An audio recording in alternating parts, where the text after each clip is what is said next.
Okay, let's get started. Thank you very much, everybody, for joining today's webinar, where we are going to look at the role of social dialogue in human rights due diligence and present the tool that we have developed as a global deal with the support of many of the speakers who are here today. So it's a real pleasure to introduce, first of all, Vera Paquete Perdigao, who's the head, the director for the governance and tripartitism department at the International Labour Organization, who will say a few words to introduce the topic and the work we've done. Vera, the floor is yours. Thank you, Glenda, and good afternoon, everyone. And good afternoon to our participants. And thank you for joining us today in the Global Deal webinar on social dialogues and human rights due diligence. I'm delighted to welcome you on behalf of the International Labour Organization and one of the founding partners of this partnership of a global deal. Our session today is part of a series of webinars organized by the Global Deal between October and December 2023. And in a world of today, we are facing turbulent and transitions. The role of social dialogue and sound industrial relation has never been more needed. With these sessions, it aims to explore how social dialogue can help achieve decent work and social justice across various critical areas and policy objectives. The Global Deal, as a multi-stakeholder partnership, is well positioned to facilitate these policy discussions and promote the exchange of good practice among experts and practitioners representing governments, trade unions, and employers' organizations. In a few moments, the head of the Global Deal, Glenda, will present the new Global Deal tool on human rights, due diligence, and the social dialogue. But let me say a few words about this tool and also how it responds to what we hope could be a good way to engage. The development of this tool shouldn't be more timely, given the importance that is being attached to due diligence process to identify, mitigate, prevent, and account for how enterprises address their actual and potential adverse impact on human rights, including the recent trend towards mandatory human rights due diligence as introduced by a number of governments, in particular those members are OECD members. The tool is a valuable resource, translating the responsibility of enterprise to conduct due diligence in a meaningful way into actionable steps in line with 3 international standards on responsible business standards: UN Guiding Principles on Business and Human Rights, the ILO Tripartite Declaration of Principles Concerning Multinational Enterprise and Social Policy, and OECD Guidelines for Multinational Enterprise. By offering a concrete example, it helps enterprise understand the central role of social dialogue plays in conducting due diligence in a meaningful way, especially when it concerns due diligence process on actual and potential adverse impacts on human rights and the workers. And I believe that this tool isn't just for business. It is for everyone committed to advancing human rights in business operation. It equips trade unions with insights into how companies can best uphold their responsibility to respect human rights in business operation by putting in place effective due diligence process and the avenues that amplify workers' rights, especially in supply chain. However, we also need to be clear that one point, human rights due diligence should never be a replacement for social dialogue, including collective bargaining. On the contrary, due diligence provides an opportunity to protect and strengthen fundamental rights to freedom of association and collective bargaining. At the same time, social dialogue can be a catalyst for strengthening the diligence process, particularly to identify and access and address adverse impacts of business operations on human rights of workers. The ILO tripartite declaration of principles concerning multinational enterprise and social policy, MNE declaration, highlights this particular role of social dialogue and the industrial relation in the due diligence process. This instrument provides guidance to governments, employers, and workers' organizations, as well to enterprise, and aims to encourage a positive contribution to enterprise that enterprise can make to decent work for all and to resolve potential impacts to decent work for all and resolve potential adverse impacts on business operations. It is therefore a guidance tool that tripartite instrument underscore the central role of freedom of association and collective bargaining, industrial relations, and social dialogue in the diligence process. So the new global deal tool makes it clear that all forms of dialogue, social dialogue, including international framework agreements between multinational enterprises and unions, are valuable in supporting effective human diligence. The ILO will continue to play its role in promoting social dialogue, and soon will be launching also a repository of knowledge on cross-border social dialogue, which complemented with up-to-date database on international framework agreements. With that, Glenda, I look forward to participate and listen to the discussion. Thank you. Thank you very much, Vera. Thanks a lot for the introduction. So as you said, I am going to present the tool, and I will share my presentation. And you should see properly now. So I think at the beginning, I was going to say a few things that Vera has already mentioned, so I'll go very quickly. As Vera has said, there's already internationally agreed principles and standards for responsible business conduct, and many, she has already mentioned the two main ones. And when we talk about due diligence on human rights, as she mentioned as well, enterprises are expected to identify, to prevent, to mitigate and account for how they are addressing the various risks and impacts, and not only for their own operations, but also in the supply chains and for other business relationships more generally. And as Vera was saying, this is a mutually reinforcing relationship. So the tool highlights how social dialogue can strengthen due diligence and can help enterprises in the context of human rights due diligence, but there's also aspects of social dialogue. Due diligence can also support human rights related to social dialogue, such as freedom of association and collective bargaining. This tool is designed to support enterprises in enhancing human rights through engagement with workers' representatives and trade unions. It's a result of a focus group we organized last year, of which Christy Hoffman, who is the General Secretary of Uni Global Union and is here with us today, was one of the co-chairs. And then she was co-chair with Jean-Christophe Siberas from New Bridges. Of course, the tool is informed by discussions within the focus group. And then it was supported by the OECD Center for Responsible Business Conduct. And again, Dorothy Lovell from the center is here with us and will have, I'm sure, an interesting discussion during the panel.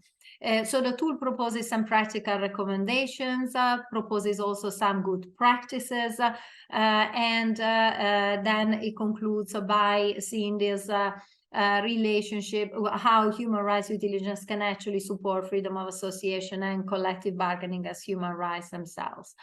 Now, throughout the tool, we talk about meaningful engagement. So it's important that we're clear about what it means to meaningfully engage, for enterprises to meaningfully engage with workers' representatives and unions. So meaningful engagement is an interactive process, is a two-way communication that's based on trust and transparency. And for it to be based on trust, there has to be a response to the stakeholders' views. There has to be follow through on what's been agreed and commitments. There have to be provisions of remedy, and also, disclosure of information and the opportunity to offer inputs.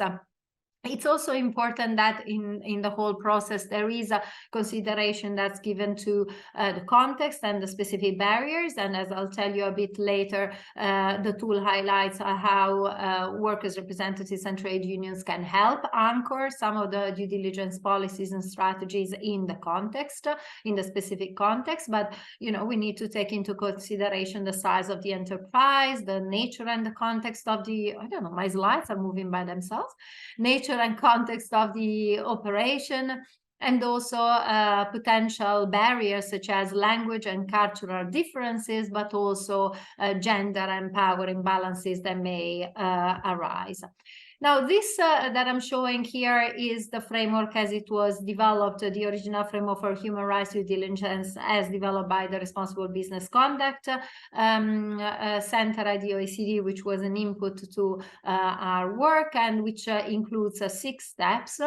So on the one hand, the embedding of responsible business conduct into policy and management systems, the identification and the assessment of adverse impacts, the seizing, preventing, or mitigating those impacts, the tracking of how the policies are working and their effectiveness, communication on the impacts, and then also the provision for cooperation in remediation when appropriate. And what we do in the tool is integrate the role of social dialogue in each one of these steps. So let me go through the steps one by one. So the first step, as I said, is about developing a strategy, a policy, and the engagement with workers, representatives, and trade unions can help anchor these due diligence policies to the reality on the ground. So it's important that our responsible business conduct policies developed in consultation with workers, representatives, and trade unions. And it's also important that this mechanism for consultation is not a one-off. It is embedded in the policy itself and into the management and governance system for this policy. For example, one of the examples we give in the tool is the case of ACT for living wages, which brings together international brands and industry or global union in an agreement to achieve living wages for workers in the garment industry through collective bargaining at the industry level. And one of the things that ACT signatory brands and trade unions have done is jointly design responsible business conduct policy commitments that cover purchasing practices, freedom of association, and collective bargaining. Then the second step is about identifying and assessing adverse impacts. And again, the role of workers, representatives, and trade unions is particularly important to better identify the risks, particularly those that are generally not well assessed through standard audits. So it's important, as we say in the tool, to engage and consult with workers, representatives, and trade unions in scoping, identifying and prioritizing the risk. So, for example, engagement with workers, representatives, and trade unions can help identify the most vulnerable groups, prioritize engagement potentially with them, better understand the sector, the product and the geographic risks, And then they can help also provide information that's raised through early warning systems such as hotlines or grievance mechanisms. And then it's important to actively involve workers, representatives, and trade unions. For example, they can contribute by collecting data on harms or participating directly in the assessment. The example we brought here in the tool is the one of the International Accord for Health and Safety in the Garment and Textile Industry, which we normally call, in short, International Accord.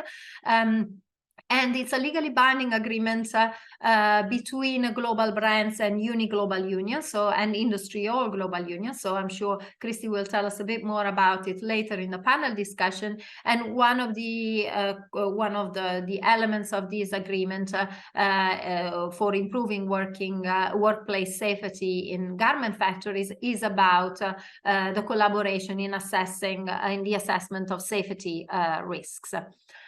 The third step is about I promise you my presentation is moving by itself. I don't know, I'm not touching it. So let me go back.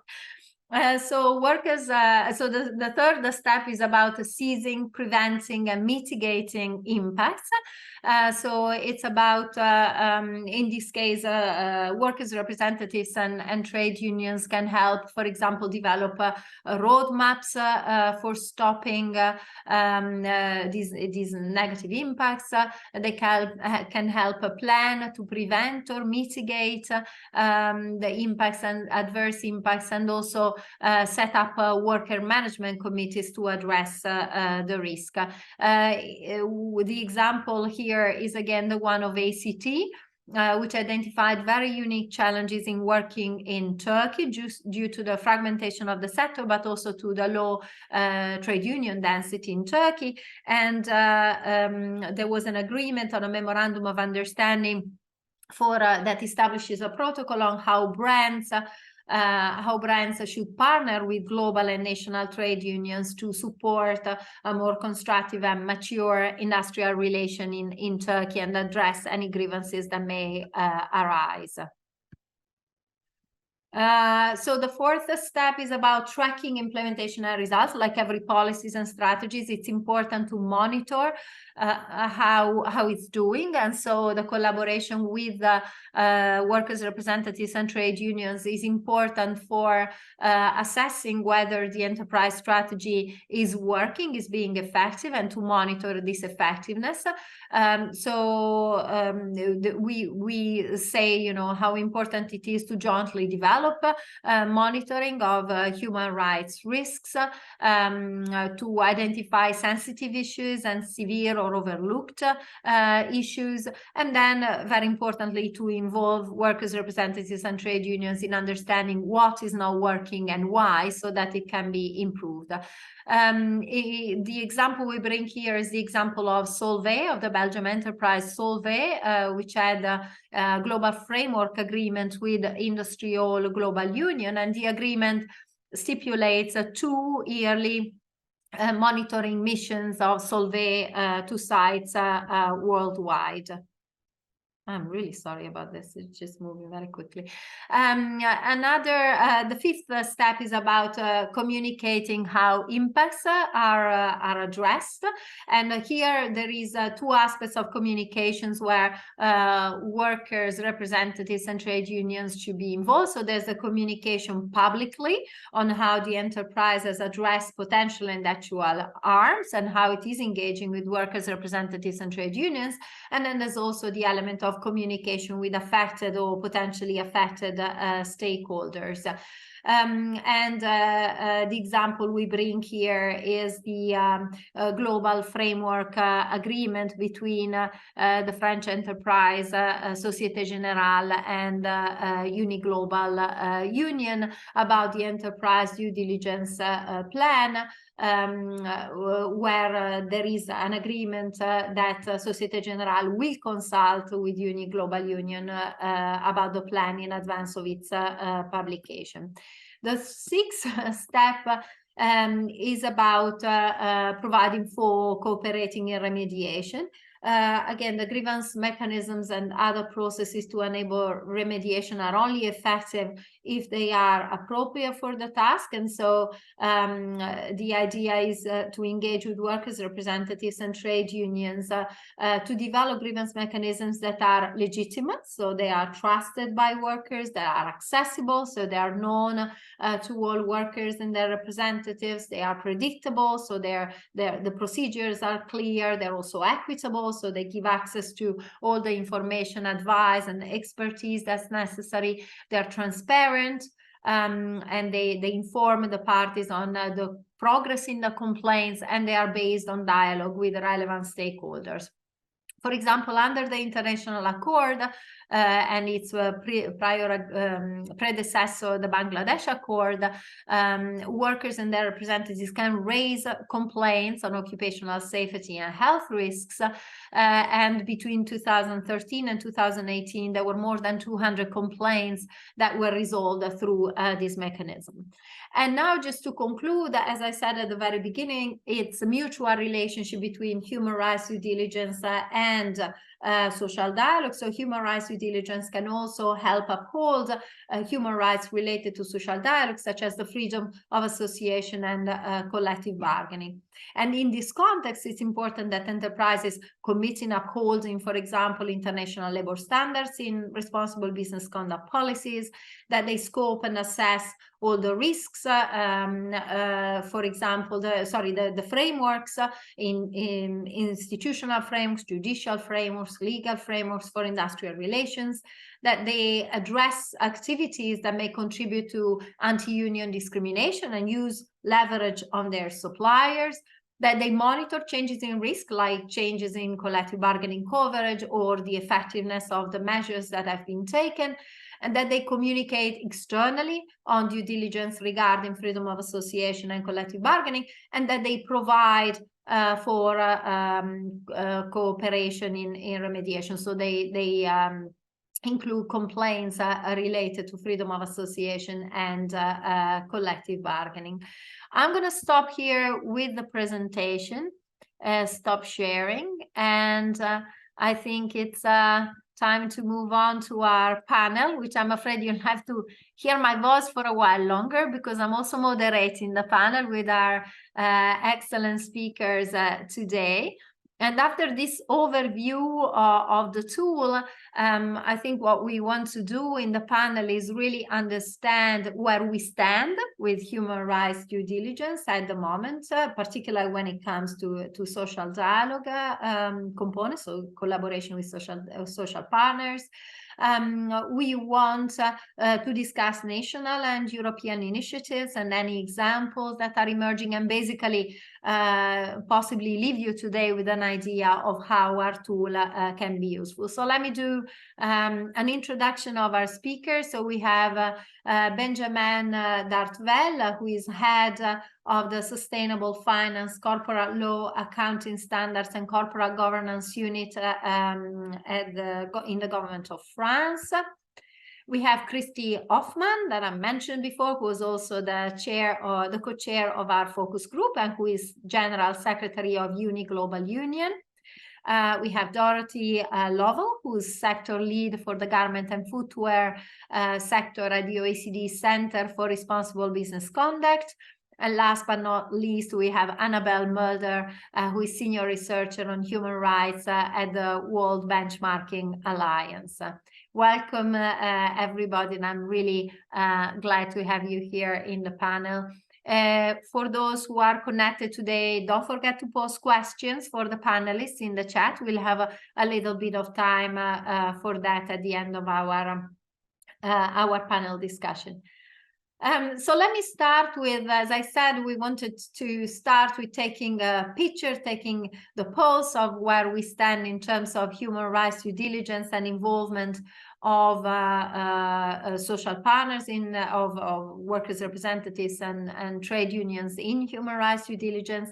Annabelle, if I start with you, the World Benchmarking Alliance involves organizations working at the global, regional, and local levels to shape the private sector contributions to achieving the SDGs. And so how is human rights due diligence covered?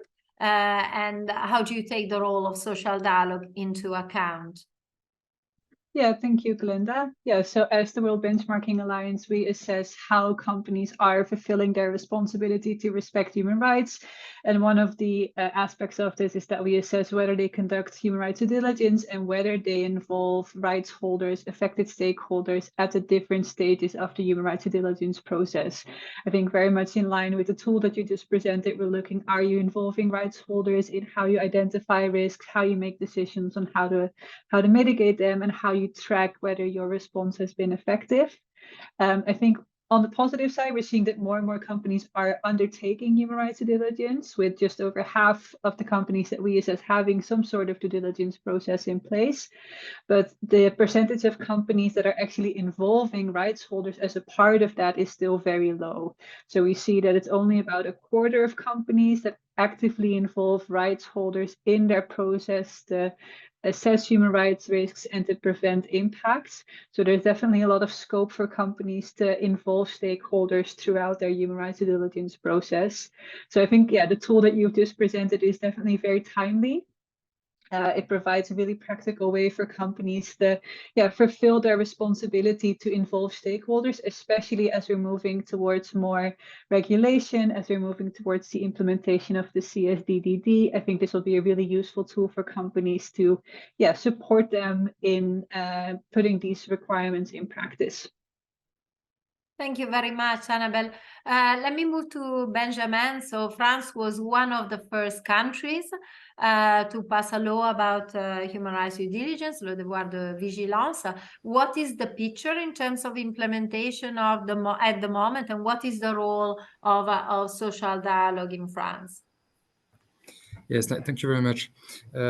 Actually, France was not one of the first countries to implement the law, but the first country in the world to implement the law. So we did that in 2017. So it's a bit difficult to say how this law works, because we are only starting to get court rulings now. The first one was issued a few weeks ago. And the company involved was ordered to give compensations to people in Africa who were negatively impacted by an agricultural project. So yeah, we'll have to wait a bit more to see really all the potential of this law. But just to briefly describe our law, so it applies to big companies starting at 5,000 employees in France or 10,000 worldwide, measured at the group level. It applies to the activities of the companies, of course, but also to the activities of their suppliers and subcontractors, but not their clients. And its scope is extremely wide and covers all adverse impacts on human rights, fundamental freedoms, health, security, the environment, and all damages are covered. Notably, economic damages, for instance, as the civil liability regime in France is really comprehensive. And of course, the social dialogue is part of the due diligence process. So first, when drawing up the due diligence plans, the company shall work with the relevant stakeholders, and the company shall also set up an alert mechanism, and this shall be done with the involvement of employee representatives. And also, let me add one other aspect, which in the regulatory frame or landscape, which concerns which impacts France. It is the entry into application of the CSRD directive at the European level, the Corporate Sustainability Related Reporting Directive, which will require companies, thousands and thousands of companies at the EU level, starting at 250 employees, even for non-listed companies, to disclose a lot of information on their impacts, risks, and opportunities on all ESG dimensions of their activities. And the due diligence policy will be reflected in these informations. This information should notably cover also the social dialogue within the company or collective bargaining.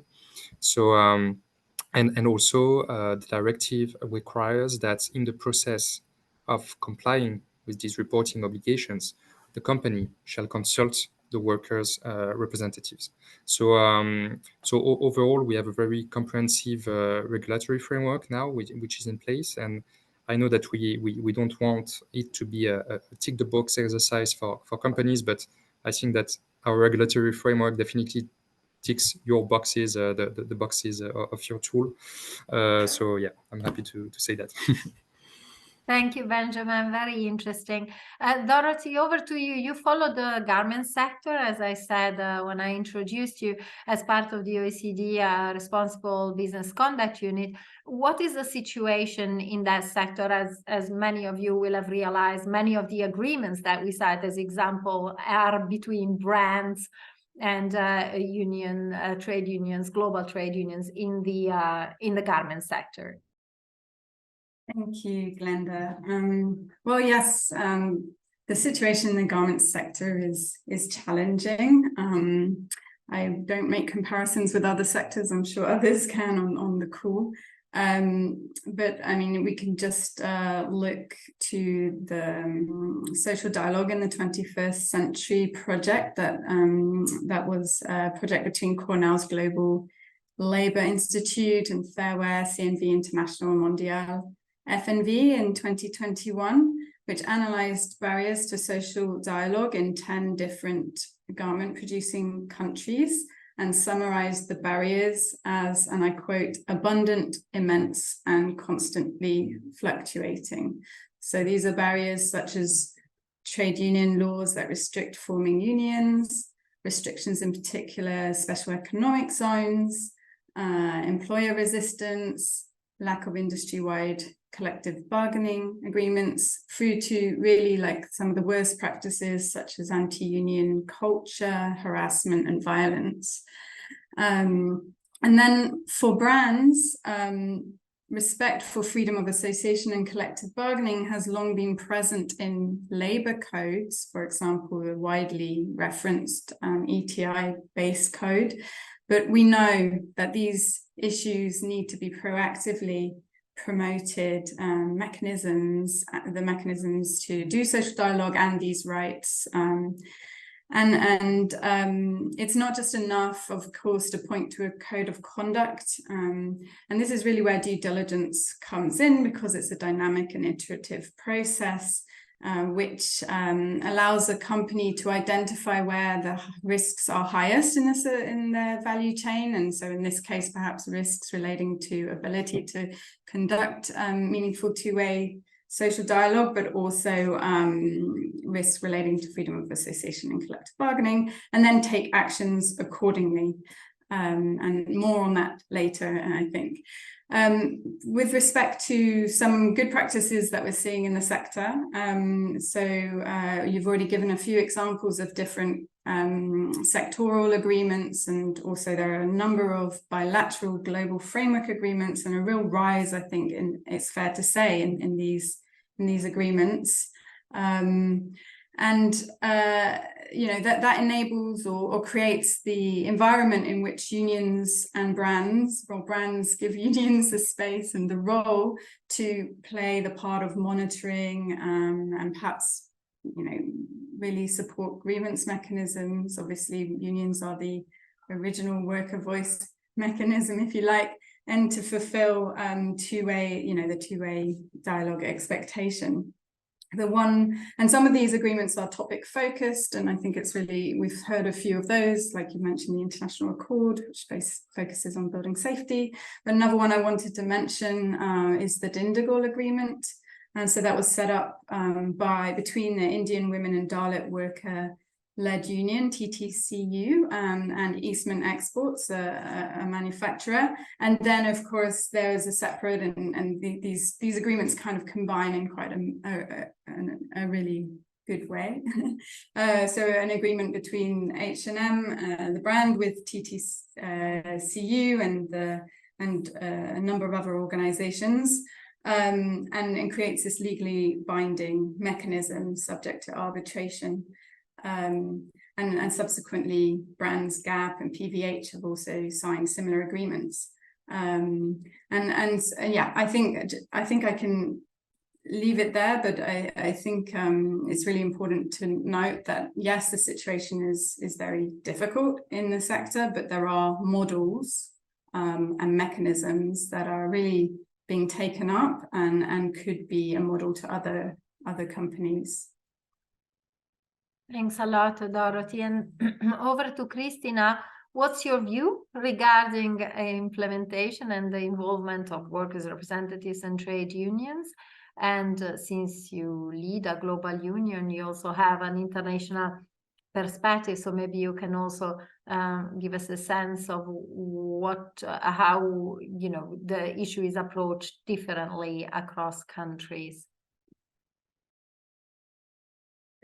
Thank you. Thanks, Glenda. Let me just take the easiest question first in terms of how it's different across countries. I think we have to be honest and say it's really a European thing right now. It's not so much, of course, there are impacts across the world, as we know from our work in garments and retail and so many other sectors, but actually applying due diligence is mostly limited to Europe in our experience, and really mostly the two countries where they're actively involved in implementing legislation, France and Germany. And when we think about France in terms of the engagement of workers and unions in the process, our experience was that the early application of the French law was not necessarily involving unions, that we were banging on the door, and especially we as UNI with the companies where we have global agreements. And we're told pretty much in the early years, this is really something we have to do as a matter of law, but we're not required to bring you into the process other than the red flag part that's in the statute, but that's not really about risk assessment. I think there was a lot of fear that if we do an honest risk assessment and we really identify our risks with outsiders in the room, that it could present legal liability for us because we're admitting that we know we have these risks and we have to do something about it. Those fears seem to be softening.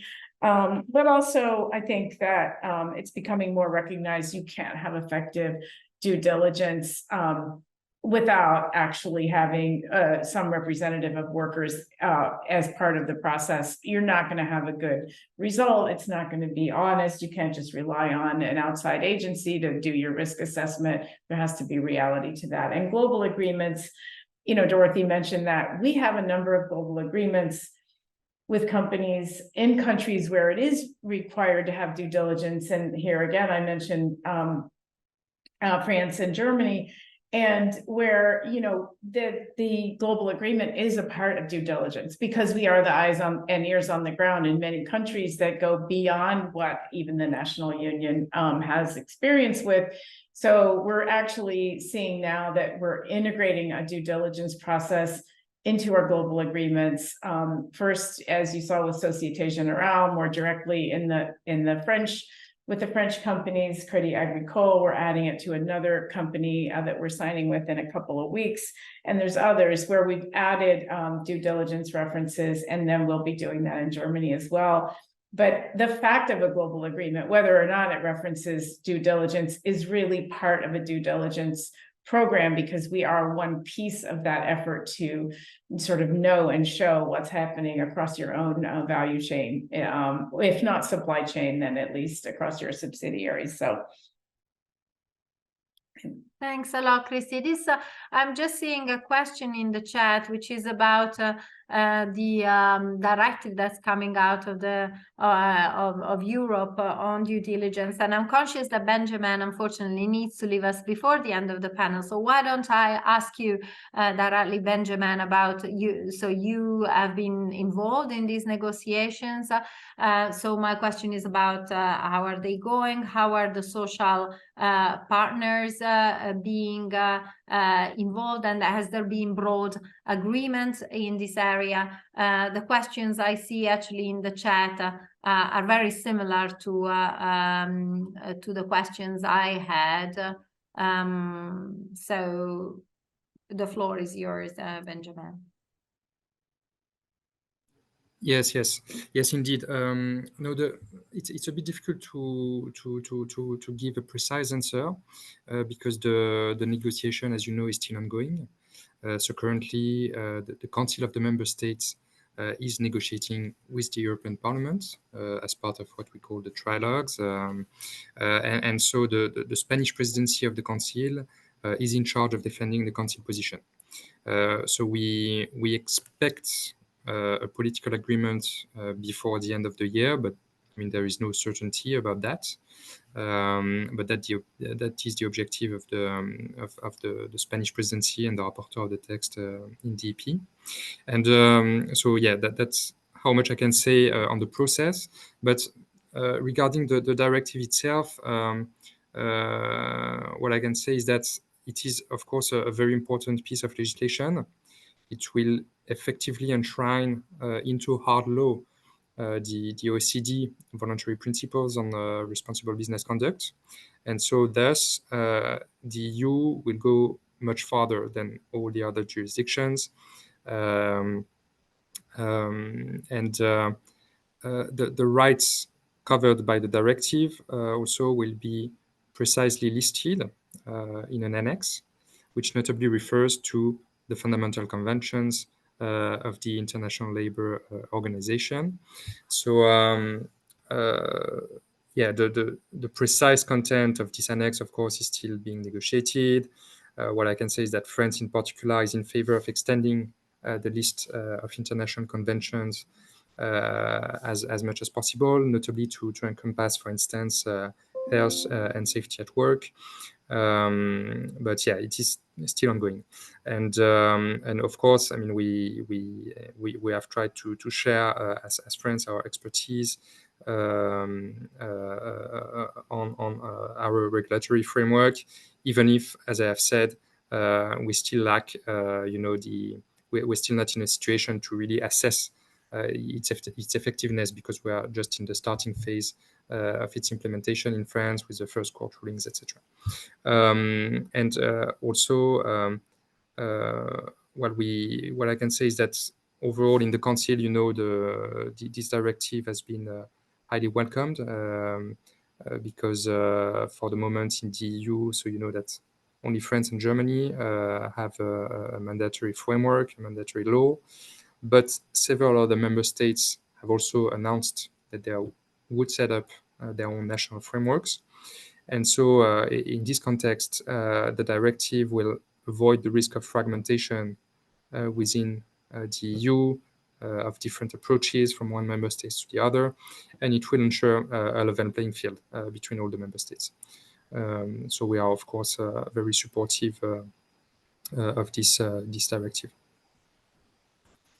Thank you very much. Thank you very much for this answer, which I think answers very well the question that was asked in the chat. So after this overview of how what's the state of implementation of HRDD now, and what's the involvement of social partner, is there anything we need to do better? And here I wanted to start from Dorothy. Again, you work in a sector that yourself described as very problematic in this area. And so how do you think companies in manufacturing, the garment sector in particular, could do more to pursue human rights due diligence in their supply chain? Perhaps how do companies benefit? What is their incentive, and can we work on those incentives to encourage them to do more? Yes. Well, of course, hopefully we'll see human rights due diligence being taken up more and more by companies. But of course, what's key, and particularly in the context of this discussion, is the role that meaningful engagement plays within a company's human rights due diligence. And we make it easier to do effective human rights due diligence, and of course with much higher quality due diligence, by which we mean that the outcomes are actually addressing the risks that have been identified. So the due diligence actions taken are effective in preventing risks. So that's really key. And maybe I can go back to the 6-step framework and pull out a few different examples.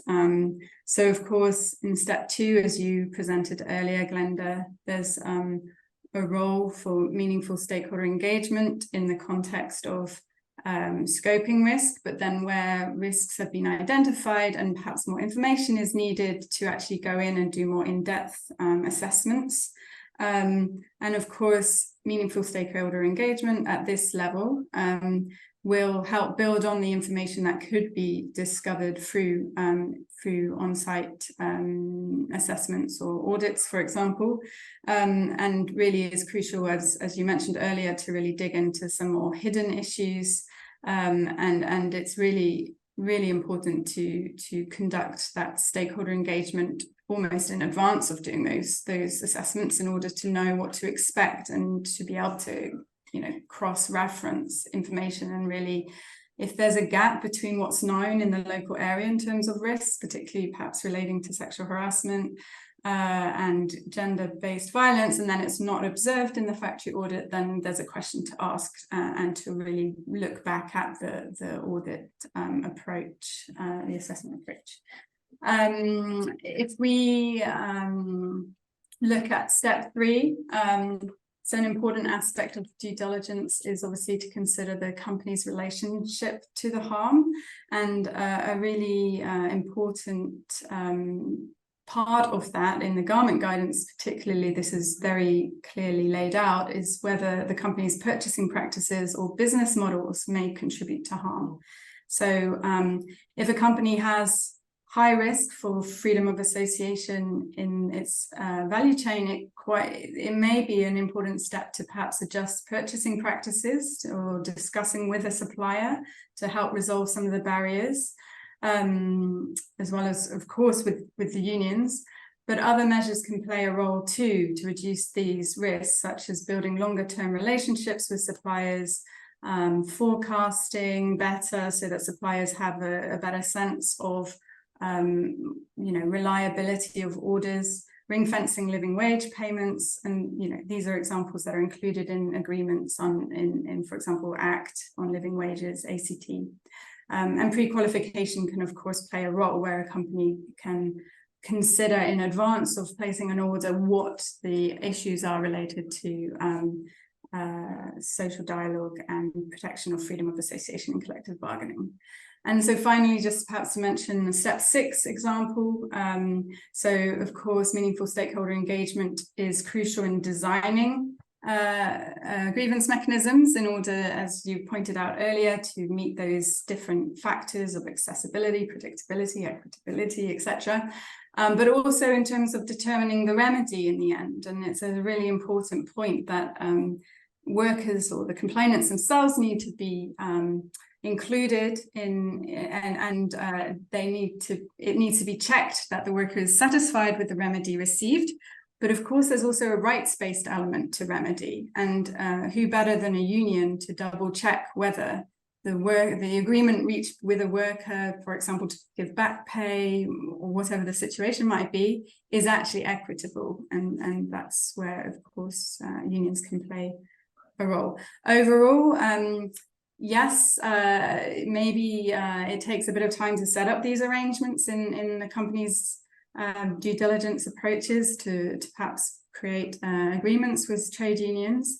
But of course, really, these should be time-saving measures as well, because it means you don't have to set up alternative arrangements. You just use the union as the support throughout your due diligence. Noting, of course, that there are companies that are smaller, so small SMEs may perhaps struggle to get access to local unions, but I think there's also a role to play. It's important to note for other collaborative mechanisms within the value chain. For example, perhaps multi-stakeholder initiatives that perhaps can also really form good relationships with unions, so long as, of course, the company maintains their responsibility. Thanks a lot. Thank you, Dorothy. And over to you, Annabelle, now. How important is it to create an enabling environment for suppliers to implement human rights due diligence? What role do you think social dialogue play in that? Yeah, thank you. Without wanting to sort of repeat too much of what Dorothy has said, as I think she touched on this partly already, and I think I much agree with what she just said, is of course companies need to conduct human rights diligence in their supply chain and work to mitigate the issues that arise there. But I think it's very important that companies see and recognize their own role in these risks and how many of those stem from their own business models and their own purchasing practices. So what we see, for example, when we assess companies, is that companies tend to have very strict requirements on suppliers for human rights and gender equality standards in the supply chain. And while, of course, this may be one way of mitigating risks in the supply chain by sort of tightening contractual bonds, this is not the only way to ensure the improvement of lives of workers in the supply chain. So if companies don't pair that with responsible purchasing practices and targeted support actions, they're not creating an environment in which suppliers are actually enabled to fulfill those standards and meet the commercial demands that the company also has in place.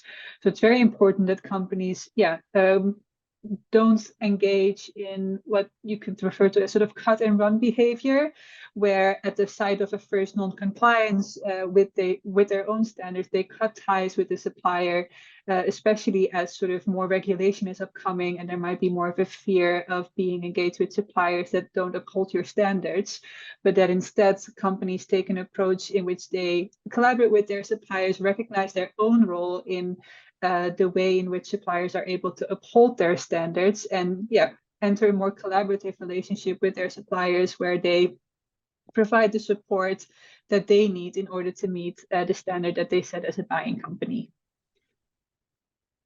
Thank you, Annabelle. And over to Christina. We often hear the argument that human rights due diligence is hard to apply because of the burden on companies, and so that this burden should be reduced to encourage implementation.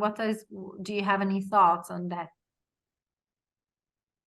Well, I think the burden, we're far from reaching the point where the burdens are too high. I think we're just at the early stages, frankly. Most companies now know a lot more than their supply chain than they did even 5 or 10 years ago. So it's not about not knowing. And I think there's very little regulatory burden on companies at this stage. To the extent those companies have voluntarily adopted practices embedded in their supply chain management and in their own internal management of their employees, that's great, but it's the minority that have done that, first of all, and secondly, it's not a heavy regulatory burden on the question of due diligence at all.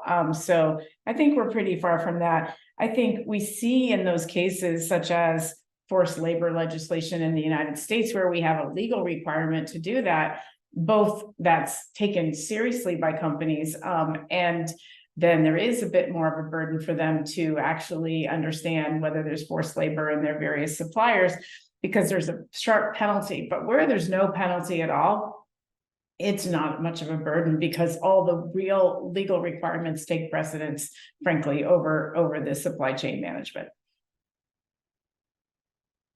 Thanks a lot, Christy. And now one last round of questions around, what's forthcoming, what are the initiatives that are coming up. And Christy, let's pick up from you. You have just, so we mentioned the international accord in the presentation, and you've just renegotiated it. And so what's new in that accord? Why is it promising as an approach?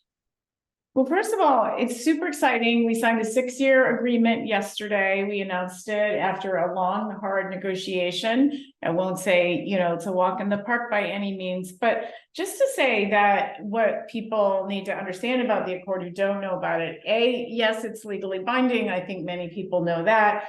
It has been enforced by the unions, so there is a potential for, financial, consequences if there are violations. But the bigger part, going to the points raised by Annabelle in terms of actually creating a financial, and not all of the burden is on the suppliers. The brands have an obligation both to require the suppliers to have safe factories, but also to pay some share towards the remediation in many circumstances, not all, but many. So it's not entirely shifting the burden of repair onto the supplier. It is also on the brand itself.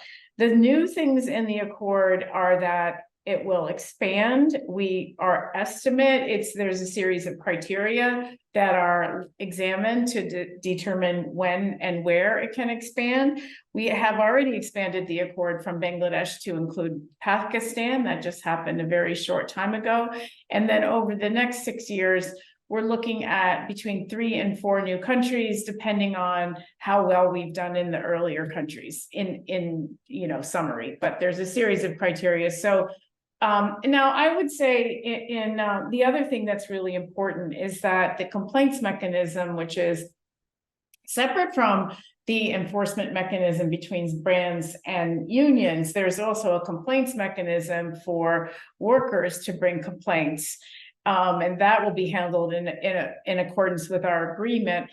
Those complaints in the past were limited to issues relating to safety and health, and we have now expanded that mechanism to include matters concerning fundamental labor rights, which will include freedom of association. That's a really big deal that we've expanded our grievance mechanism to include those issues. And what I would say overall is that this really proves the staying power of this model, because you might think that companies would not sign a binding agreement with unions unless they really had to as a matter of law. They do not have to as a matter of law, but these companies know this is a great model, which not only applies to them, but to a large majority of other brands with which they compete. So the level playing field is there, and it's reliable, it's credible. It really does. We do inspect the factories. We do have an independent inspectorate. So I do think that the model itself has proven itself. There were many people who told me at the very beginning that, well, this was just a one-off event, a flash in the pan following this crisis of Rana Plaza. It would never last. No one would ever sign twice. And now we're into our 4th agreement, and we realize that it has been a success. We've not really lost coverage, and companies continue to sign. It's a good vehicle that gives credibility to this sort of form of due diligence. So, it's incredible that it's 10 years already, and now we're launching for another 6 years. So thank you very much, Christy. Very encouraging, as you are saying. Dorothy, to you, I think you're also planning to adapt the tool to the garment sector. Can you tell us a bit more about it? Yes, of course. So yeah, noting all the great work that's been done by the Global Deal and partners to put this tool together. We are also adapting it to the garment sector. Of course, all the expectations that are there in the Global Deal tool are in our garment guidance, and also more broadly in our general due diligence guidance for responsible business conduct. But it's certainly true that a 200-page garment guidance is not always the handiest pickup to really understand, what should I be doing as a company when it comes to engaging with workers, their representatives, and trade unions. So we're really following your model here and just making sure that we create a fairly short and usable document tool that goes through the 6 steps, explains the expectations that flow from the due diligence guidance, and then litters it with good and helpful examples that relate to the garment sector. And we plan to launch that at our garment forum, which is coming up in February 2024, so on the 21st to 22nd, and hopefully have a good discussion there about the sharing good practices, of course, as we've heard today, and also thinking how to really leverage that and make sure that it's not just the few that are signing these agreements, but that all companies feel they have the tools to actually understand how to engage meaningfully with workers and their representatives, of course, through their due diligence. Thank you, Dorothy. And over to you, Annabelle, for the last word before we take maybe 1 or 2 questions. So what's coming up? What are new initiatives in this area that the World Benchmarking Alliance is doing to strengthen the reporting on human rights due diligence? Sure, yeah. So over the past few years, we've already been working with both groups of companies themselves and other stakeholders on human rights due diligence. So we've held, for example, communities of practice where companies can share challenges and successes in integrating stakeholder engagement as part of human rights due diligence. So that's been really useful to have sort of a space where companies can learn from each other and where we can share sort of avenues for accelerating progress with those companies. And then in addition, we've been working with various stakeholders that influence companies, such as investors. I think particularly in the investor space, we're seeing increasing recognition of stakeholder engagement as an essential part of human rights due diligence and seeing increasing investor engagement on this topic. So that's really encouraging to see sort of, a push from that area as well. And then this year, we are launching the 2022 iteration of our corporate human rights benchmark, which assesses the policies and practices companies put in place to respect human rights. And this includes a really strong focus on due diligence.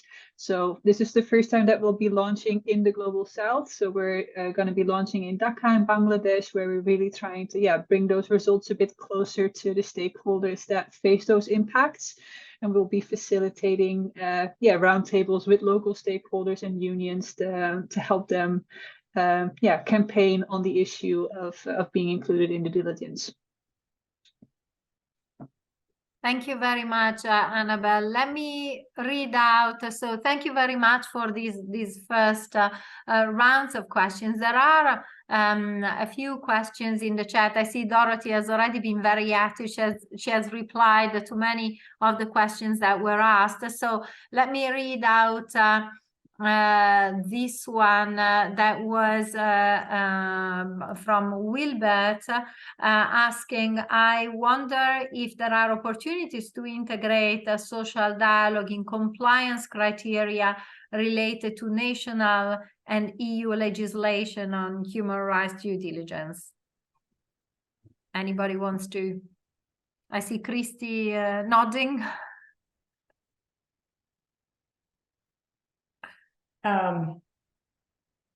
I think there's always possibilities of doing that, I would say, if it, but it really will, it has to be quite explicit. I mean, it's sort of implicit, I would argue, in the German legislation and then also where the works councils have a role and other, and that's explicit, I believe. In France, not really. So I think it needs to be more explicit in France, and the French unions have called for that many times. You don't want it to be a tick box exercise. You just have to, have a meeting and say we consulted, and we do see some employers going in that direction for their own internal processes, which require stakeholder consultation. But I would argue in some cases we've seen it's not necessarily a meaningful consultation. It's just a 1 hour meeting where they show you their plan and say, do you have any feedback? And that's not really being part of risk assessment.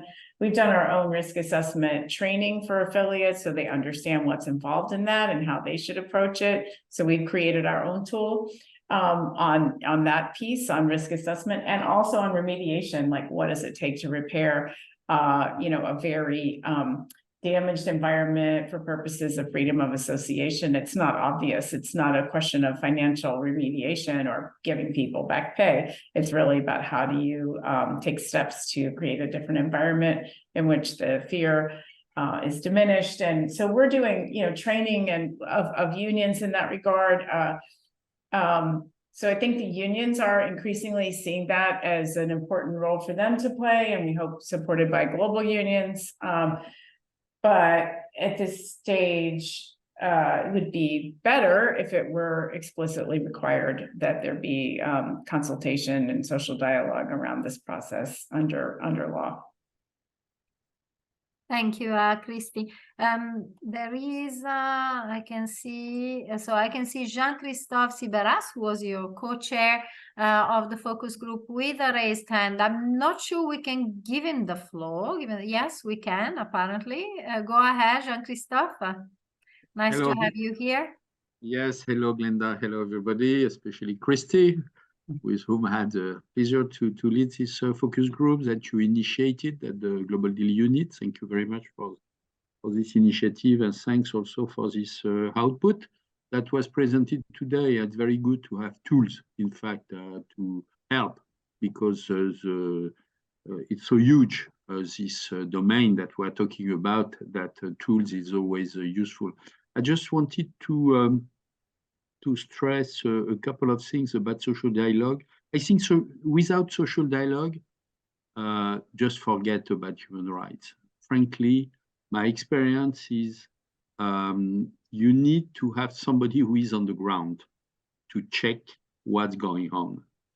And I'd like to give 2 examples to me of company. One of them you've mentioned, and really I would like to insist on the Solvay example, the Belgium chemical company, because I think this is really the first agreement where I see that a delegation from the Global Works Council of Solvay and the management will take 1 country a year to visit not only the sites of Solvay, but the sites of the suppliers of Solvay to check the implementation of human rights. I think it needs to be highlighted, I think, very much. Second example of agreement I would like to mention, and Christy knows about this company. This is Corian, new name is Clariane. And finally, after almost 1 year of negotiation, an agreement was signed 26th of October. What is it all about? It's about social dialogue in all the premises of Clariane. It's about, correct me, Christy, if I'm not good, it's about elder care business, right? It's This isn't my agreement, Jean-Christophe. I don't know if you're talking about Corian or Clarion. yeah, exactly, Corian, but they changed their name. Oh, So, it's not with me. I don't have it. No, it's an agreement with EPSU, because okay. It's a European Right. company. They don't have any other facilities outside of Europe, but it's a 54,000 employee company, significant size. And Christy and I, we had discussion with the CHRO of this company, and they finally signed an agreement with EPSU. I can send it to everybody. It was, I think it's very innovative in terms of social dialogue. It's not to say only freedom of association, non-discrimination. It's, I just give you one example, which I think is very innovative. The management at the floor level has to inform the employees about their rights, about employee representation, about right to be member of the union. It's not only, it's a responsibility of the company to inform the employee about their rights to be organized, about their rights to have works council. And the second example, it paves the way to have a local kind of body of representation in any site, whatever whatever is the size of the site, because there is a strong request that the site is also a good place for social dialogue. I just wanted to mention, because it's very innovative, and this is in a growing business of care business. Thank you. Just two examples. Thank you very much, Jean-Christophe. Thanks a lot. Maybe we have time for one last question that I see here, which says the tool advises companies to communicate publicly how the enterprises address potential industrial harms. But the information may be commercially sensitive, or there may be other competitive and security concerns, and enterprises are not willing to share their deficits and malpractice. Under these circumstances, how can we motivate enterprises to communicate publicly? I guess Christy and also Annabelle, maybe also Dorothy. So last question. So if you want to say a few words to answer it, I'll give the floor to all three. Annabelle, you want to start? Sure, yeah, I can start. Yeah, I think, of course, there isn't an expectation that companies share information that is, for example, sensitive to the rights holders in question. So, of course, they shouldn't have to share information that endangers them in any way in order to report on the results of their consultation. But there is a very clear expectation from stakeholders that they, communicate on their human rights risks and impacts.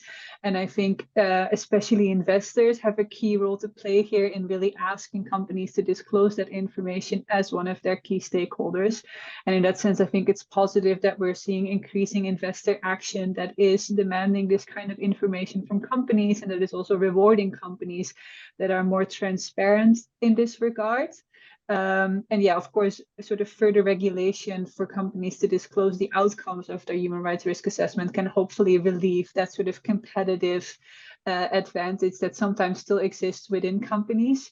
But I think we are seeing lots of good examples from companies that are more transparent about their human rights risks and impacts, and also their learnings. And these are often leading companies also in a commercial aspect. So I think there's many examples of good practices.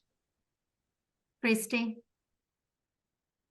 Well, as I said earlier, I think the fear of exposing that indeed they have risks has motivated many companies to keep anybody out from the real discussion. If we can have an honest conversation, it always feels they feel vulnerable.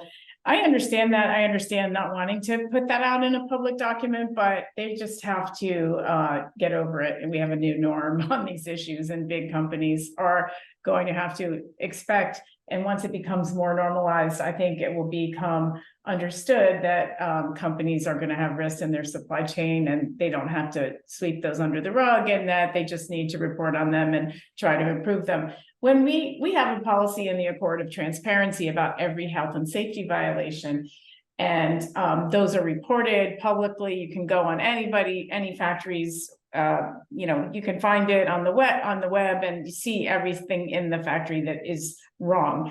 And at first in the Accord, I will say that the companies were really nervous about transparency on the health and safety violations, because some factories might have had, thousands of violations, wires that were wrong or lack of fire safety doors, and it looked really bad. But actually, there was so much information that was published that it wasn't so hard on any particular brand, because every brand had the same situation. Of course, some were worse than others, but it was, generally speaking, it looked like, okay, this is a serious effort to get a handle on these particular problems, and these are the problems we're going to fix. And the fact that they had problems, even though if it was one company on its own exposing the full list of all the problems in every factory, that might have been very vulnerable. That would have put them in a vulnerable situation to put that into the public domain. But the fact that everybody had to do it, and after the first time they did it, they realized, oh, okay, this is how it goes. And this is not going to cause us unnecessary criticism or name and shame or anything like that, because we're all doing it together. So I do think there's a big value in joining together with other companies in the same sector to take on some of these issues. Dorothy, we're running out of time, but very briefly, if you want to add anything. Well, I just agree, I think, with Christy that it's just a new norm. When I think about when we negotiated the garment guidance 6 years ago, it was still enough of an issue to question like competition concerns that we have a box in the guidance to try and help resolve that. Plus, there was a paper we'd written 2 years prior about RBC and competition law, which I can share here in the link. I think that's it, but I might have the wrong link. I'll double check in a minute. So yeah, I don't think that's a concern, but of course, in reporting on risks, as Annabelle said, it's not necessary to provide certain information. There'll be some individual cases where these are real concerns, but in the main, I don't really think this needs to be an impediment to transparency. Also to note that expectations to report on due diligence activity includes the way in which companies have engaged with trade unions and rights holders. And so that will obviously add a certain richness to the information that is shared, and the reader can judge for themselves the depth of the risk information that companies are sharing. And I suppose that in the day and age of the internet and social media, these things are known anyway. So disclosing them before somebody finds out that you have hidden them is also probably something that plays in your favor to some extent, that you are willing to expose things that are not going well. Thank you so much, everybody. I'm very grateful to the panelists, including Benjamin, who had to leave early, and Vera, who opened the webinar. Thank you very much to the participants and the lively activity in the chat. Just a reminder that this is the second webinar of the series. There's 2 more coming. So the next one is in 2 weeks on living wages, and again, the role of social dialogue in promoting living wages. And then there's the last one on the 12th of December on the just transition. So thanks again, everybody. I found the discussion extremely interesting. I hope you enjoyed it too. Many thanks, and see you at the next webinar. Thanks a lot.